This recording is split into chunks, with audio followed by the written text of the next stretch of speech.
Hello. So welcome to OCD Whisperer Podcast. And today I'm happy to have Jason Adams, who wrote the OCDad, and he is from Canada. And this book will be available for pre-sale at the ocdad.ca.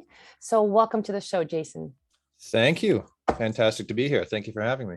Yeah. So I think it's a really great topic that you are writing about, especially being a father with dealing with OCD and having kids and kind of everything that goes into that. So I'm pretty sure that my audience are going to have a couple of questions. And if you don't mind, we're going to just dive right on in. Absolutely. Let's do it. Awesome. So I think one of the first questions would be, does your OCD get in the way of parenting? Not as much anymore. And it's kind of a direct and indirect thing. So, to go back a couple of years, I have twin boys and they're 2 years old now. They turned 2 in July.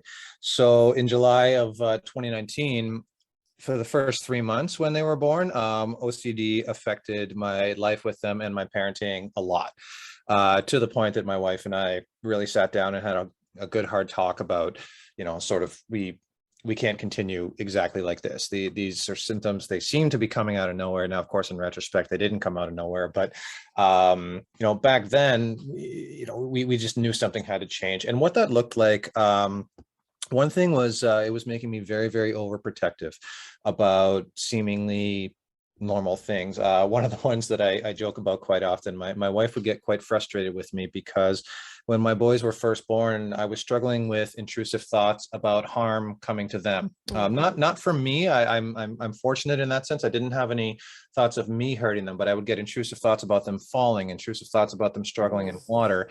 And the one that we always laugh about was I would get intrusive thoughts of something happening to their neck when I went to put a shirt on them. And when they're really, really little, they're tiny little delicate babies. And for a while, obviously, we just did, kind of onesies with buttons and things. But when they started wearing shirts, I would stretch the head holes a lot because I didn't want any tension when the shirt was on the way down. And of course, my wife, the one who buys the clothes and who did and does a lot of the laundry, she would kind of hold it up and be like, seriously, you can't keep doing that. But the other thing that it did was, I call it kind of a 0 to 1,000 reaction with, things that are just necessary parts of parenting. So baby crying was a huge trigger. I would think to myself, like, oh my gosh, has he rolling on, has he rolled over onto his stomach and he's trying to tell me something's wrong? Is his leg caught and his shoulder's going to be separated? Baby crying for most people is kind of, oh, baby needs some help. I will go help the baby. For me, it was literally, heart races, kind of right on the edge of that fight or flight reaction. And then there would be times where, that reaction would kick in, but it would be at a time when I knew I shouldn't do anything about it. So we put them down to bed and I'd lay down and try and go to bed. And I'd have these intrusive thoughts of, oh, geez, I didn't do my third check on their breathing. I didn't zip up his onesie quite high enough. I didn't put his sleep sack on the right way. Did I put the sheet on the mattress correct? All those types of things. And so by the time I actually went to get them in the morning, they were fine. And the compulsion stopped. The obsession stopped because I knew that, okay, they were all right. But I had spent a good part of the night in just kind of mental and emotional stress, panic, and that ended up leaving me drained a lot of the time. So between all those things, and I mean, that's just a few examples, but between all those things, it was just wearing down energy and patience for everything. Yeah. Yeah, that makes a lot of sense. And I think that's definitely true for OCD sufferers is that, you'll have those intrusions, and especially when you have new kids and then you end up, ruminating all night. Oh, yeah. Or avoiding or checking, and it really impacts your own sleep. And of course, as we know, for anybody with OCD, stress and sleep problems and everything gets exacerbated. Yeah. Thank you for sharing that. Oh, of course. Yeah. So next question would be, how do you manage your OCD when you're around your kids? Yeah. So when I first started therapy, the way I managed my OCD around them was by doing a lot of ERP, exposure response prevention, at the times when I wasn't with them in anticipation of what we were going to be doing. So one of the examples that I talk about in my book is we have lots of parks nearby our house, and I had a lot of trouble at first taking them on any kind of height, any kind of climber, any kind of ladder, you name it. And that would result in me being just the textbook helicopter parent. I would follow their every move. If they went too close to the edge, I'd corral them back. If a family member was watching them and I didn't think they were being protective enough, I'd get upset with them. So that was obviously unmanageable. And what I would do is I would kind of take note on that. I would go back and I'd write an imaginal exposure about it. And oftentimes it would be about 3 or 4 rounds of doing that. And then I would also do it before our next park time. So I thought to myself, okay, I'm looking at the schedule. Just after lunch, we're going to go out to the park. I'm going to get up a little bit early. I'm going to write an imaginal exposure, and then I'm going to come back after the experience and see how it went, talk it through with my therapist, that kind of thing.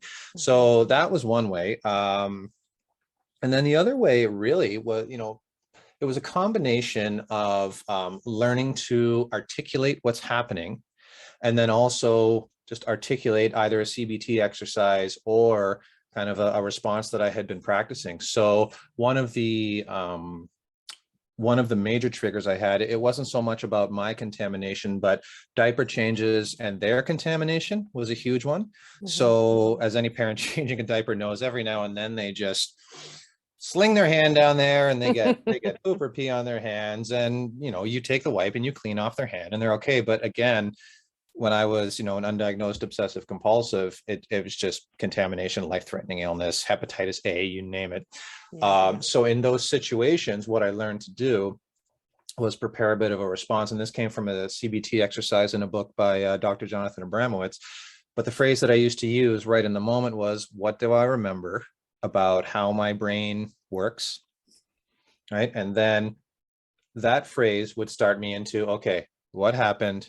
What's the, what do I know about this situation? How many times have I seen this happen in the past? Those different CBT techniques. So really kind of the prevention before trigger points, and then having a little bit of a phrase that I could repeat in those really, really key times. The combination of those things. I don't want to give the impression that it's a light switch. It's not like it kind of instantly works, but over the course of about 3 to 6 months, those two systems made a big difference.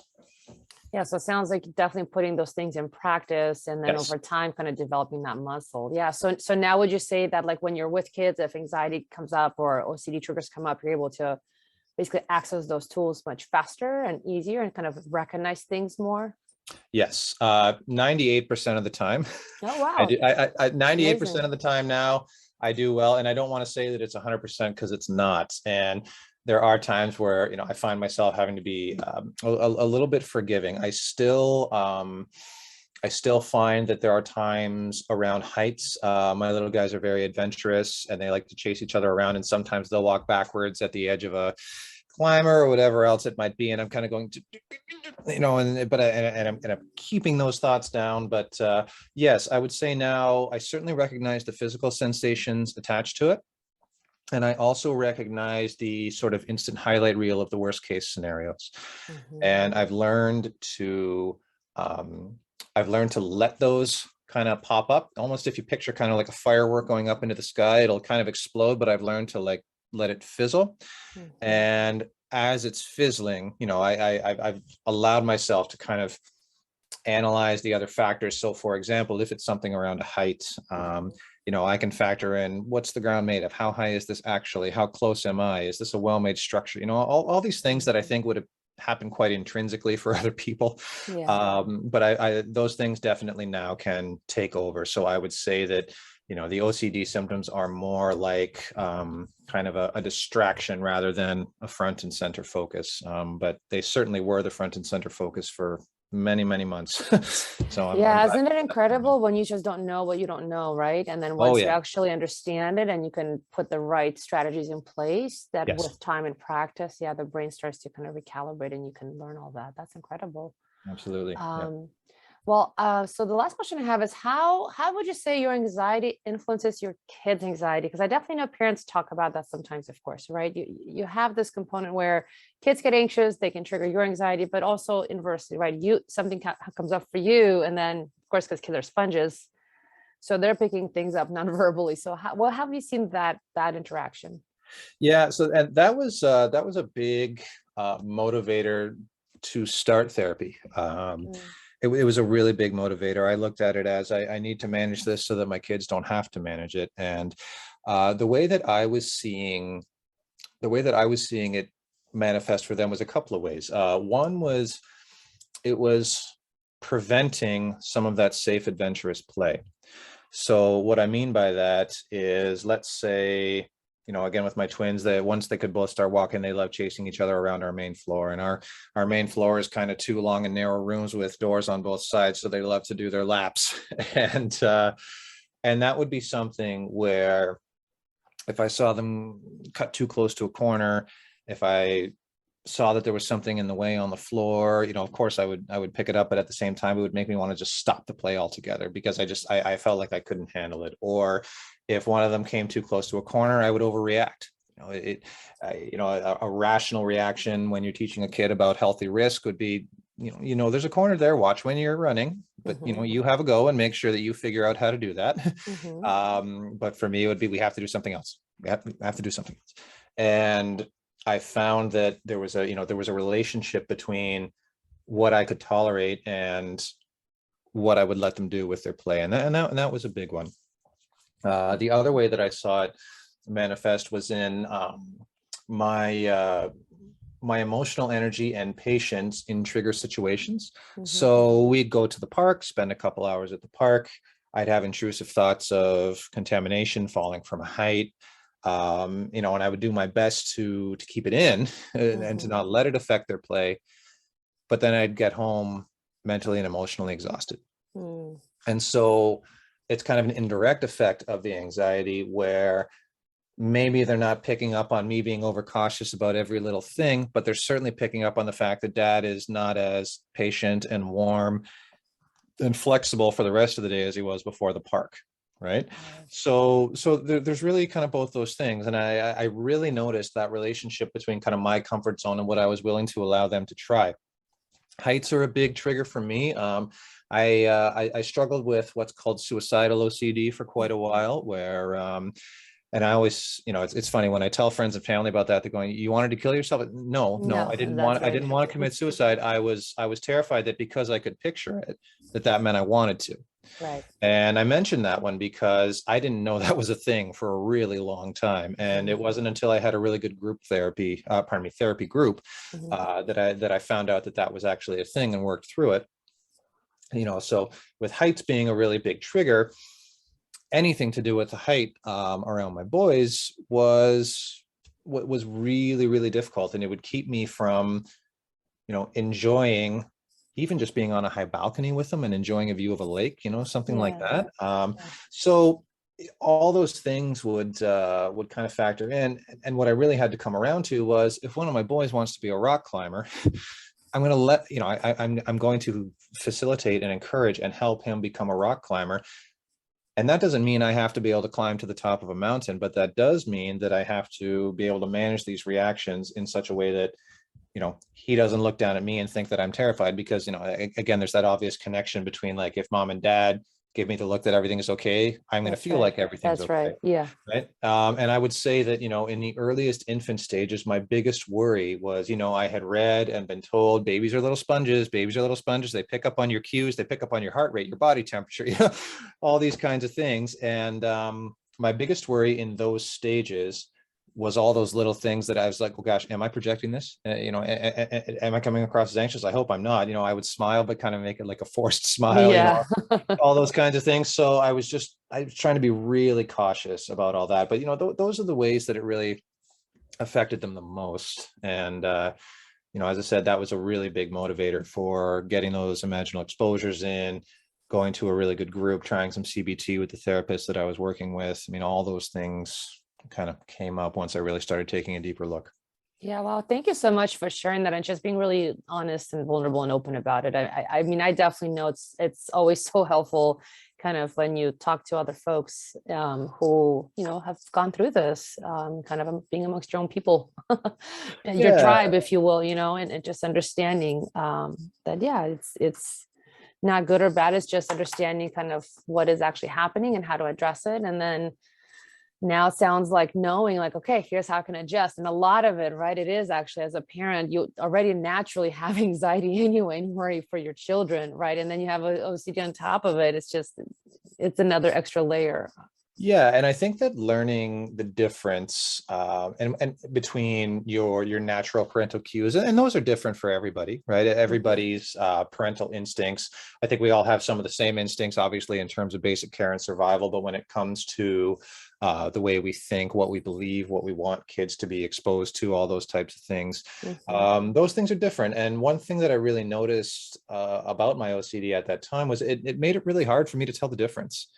And that was really frustrating. I constantly wrestled with, is this unreasonable? It feels reasonable. Yeah. Every ounce of my body is telling me this, but I don't know if it is. And that was a source of tension between my wife and I at times. And I mean, I don't want anyone to read into that. Like we have a very healthy marriage, we're a happy, healthy family, but I can't deny that at times that did just cause some tension of, even just something as simple as, listen, honey, like they can go on the climber. It's okay.